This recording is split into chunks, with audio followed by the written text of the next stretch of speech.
goal as it stands in League Two. As I said, that Chesterfield have just gone 1-0 up against Carlisle United after I said how well Carlisle have been doing to try and climb off the foot of the table. This is where things are in League One, though, at the moment. I get the feeling we are going to talk a lot about the Summit in this division. I promise you I'm not going to keep updating you on the table, but there really is no margin for error. So far, Birmingham and Wycombe are ahead, and Wrexham, as we've been hearing, are behind at home. They've won 9 of their last 10 there. It's only the third time that they have conceded first this season as well. And I also wanted to just highlight the Birmingham City goal scorer this afternoon as well, because it was the fullback Lee Buchanan who was on target there. His second game in a week back in the team due to injury. He himself had been injured.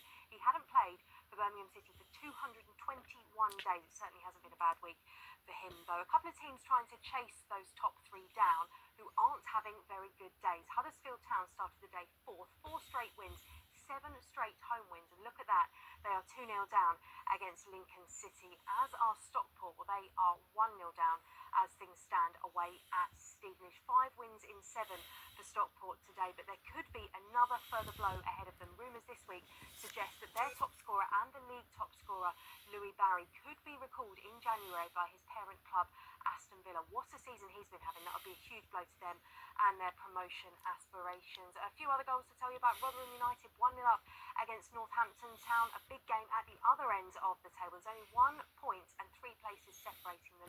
So if Rotherham can win, they will go above them in the table. Rotherham have also won 3 of their last 4 at home. Northampton won just 1 of 16 away from home. So this is certainly following the form books. And also in terms of games that are probably kind of going against the form books, Peterborough United haven't won since they won around a month ago. They beat Cambridge 6-1 on the 9th of November. They are 2-0 up against Crawley. 2 goals in 3 minutes there. Exeter also 1-0 up against Barnsley, and there has been another goal finally scored in League Two. Bradford 1-0 up against Swindon. Lots of goals around today. We love it. It's finally started to happen in League Two. There wasn't one single goal until you came to me in League Two. I wonder what was going on, to be honest. Yeah, Matty Stevens. Oh, another one. Doncaster Rovers. Like yes. buses. Like there, absolutely. And to Anfield, Sarah Mulkerrins. Where it is Liverpool 0, Fulham 1. Fulham are using the width so well on this Liverpool team, who, remember, are now down to 10, and Robertson sent off for denying Wilson a goal-scoring opportunity. Liverpool just trying to get on the ball, just trying to take the sting out of this Fulham attack so far. Though, they've just been resorting to long balls in. Diaz latched onto a long ball over the top in the area, but he handled the ball, so gave away a free kick. The crowd really trying to rally behind their team, who are a goal and a player down. Liverpool 0, Fulham 1. Walsall top of the league in League Two. Have they scored Nikesh Rugani? They have, yes, and it's Taylor Allen latched onto a loose ball from a corner. It was headed out by the Barrow defence. He was just outside the area. Left foot hit a low, powerful shot through a bit of traffic into the bottom corner. It's Walsall 1, Barrow 0. Wrexham a level. James McLean with a goal and a goal at the Sam Stadium. Andy Stevenson. Where Sheffield Wednesday are also level against Oxford. It's a Shay Charles corner. Now, Josh Windass is claiming the final touch on it. I'm not so sure. We have to see a replay to see whether it's an own goal. It's one of those goals that seems to happen in slow motion because everybody just watches the ball dribble across the line. But it's Oxford 1, Sheffield Wednesday 1, Windass claiming it. I bet that away end is rocking. Laura Kenyon.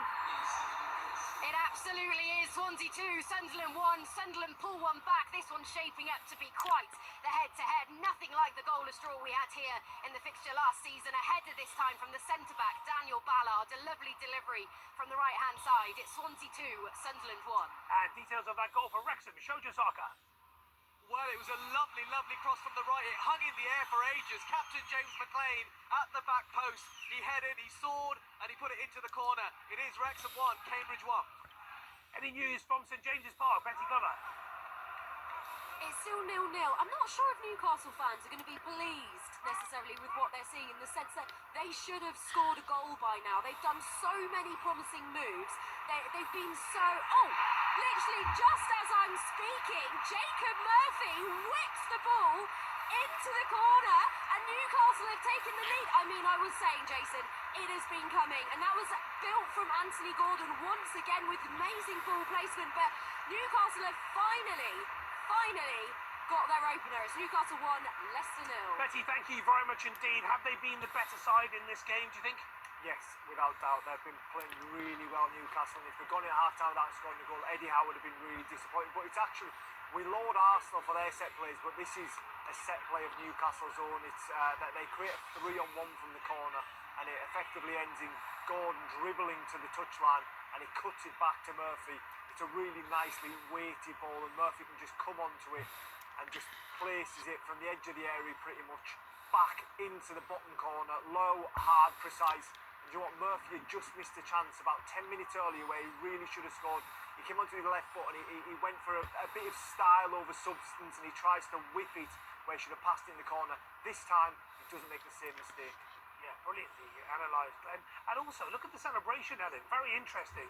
He's gone and run to the Newcastle fans and shouted what looks like what about 4 or 5 times. So maybe a little bit under pressure from the fans. Where would you like him to undress?